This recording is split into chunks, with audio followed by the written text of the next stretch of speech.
Mga palangga, welcome na naman tayo dito sa kusina ni Sandy. Ito na naman tayo sa ating kusina at ay magluluto. Magluto ako ngayon ng pork sinigang kasi nga andito yung aking panganay mahilig sa sinigang. So matagal kasi kaming hindi nagsama ng nagdo-dorm mo lang siya, di na namin pinapauwi araw-araw kasi mas delikado kapag laging bumibiyahe. Mas malapit sa panganib, kaya mas minabuti namin na ikuha na lang siya ng dorm para hindi na siya mahirapan ng kakakommute pa uwi araw-araw. So ito na nga at umuwi siya dito ngayon kasi sem break nila. So ito ang ating handa sa kanyang pagkain. Paborito niya ito, itong ating pork sinigang. Kaya naman ito ng ating mga ingredients. Ayan. So kadalasan gumagamit ako ng kalamansi. Mas maganda kasi kapag natural. Or minsan naman kapag nakakabili ako ng sampalok na sariwa, talagang yun ang ginagamit natin. So mga kaibigan, wala na maraming patumpik-tumpik. Umpisahan natin ang ating pagluto. Hiwain ko na ito para mailuto na natin. Ay, tara. So ito mga kaibigan, atin na siyang pakukuluan muna. So bago natin siya pakuluan, lagyan natin siya ng pamintang buo.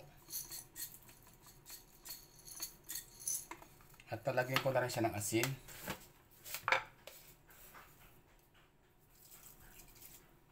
Yan. At siyempre, ang ating lutuan.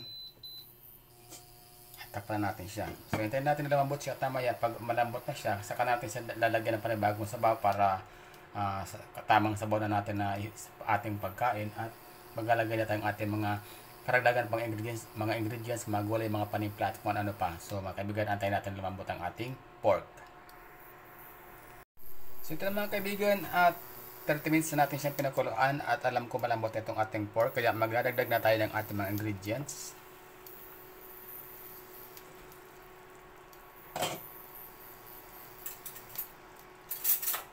So ilagay natin, maglalagay muna ako nitong ating pork cubes, nor pork cubes, para mas malinam naman ating niluto, baka naman nor. So yan, at ilagay natin itong ating mga karagdag na sangkap dito, yung ating sibuyas, yung ating kamatis. Doon ako nitong gabi na nakuha doon sa aking hardin. So ilagay natin itong ating gabi. At ilagay ko na rin itong tangkay ng pechay kasi medyo matagal ito bago lumambot. So ayan. So ilagay natin siya dyan. At muli ay takpan natin at hintayin natin na maluto yung itong ating ilagay na gabi. So ayan. Takpan natin. So mga kaibigan, muli natin balikan ang ating luto at alam kong luto na yung ating mga nilagay kanina na pang sahog. Ayan. So titingnan na natin siya, tikman na natin kung sakto na ba ang kanyang nilagay na natin na panimpla dito, kung sakto na ba.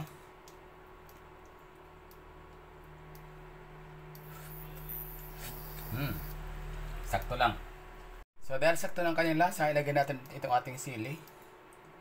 At ilalagay ko na rin itong ating pechay na yung mga dahon natin. Medyo marami-rami itong dahon na ito kasi gusto ko kumain ng maraming gulay. So dinamihan ko talaga yung ating gulay ngayon, yung dahon natin.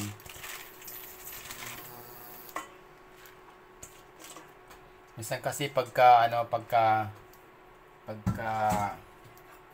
natitripan ko talaga, kunti lang kinakain kong kanin, sa more on gulay na lang kinakain ko. Ayan. At yung nga pala yung ating kalamansi, di mo natin gagamitin yung ating kalamansi na pang-asim kasi request nung isa na sampalok na pang sigay daw gamitin natin para daw mas masarap. So yun ang trip niya. So ito na ang gagawin natin. Lalagyan lang tayo ng sampalok. Mamaya pagka okay na po itong ating dahon, pag naluto na yung ating dahon. So ayan. So lalagyan na natin ang ating pang-asim. Lagyan na natin.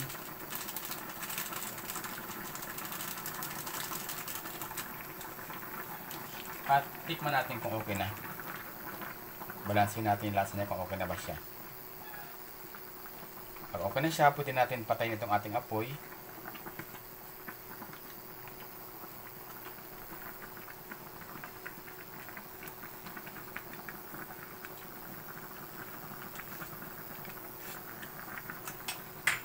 Saktong-sakto na yung lasa natin, yung ating pang-asim na ilagay.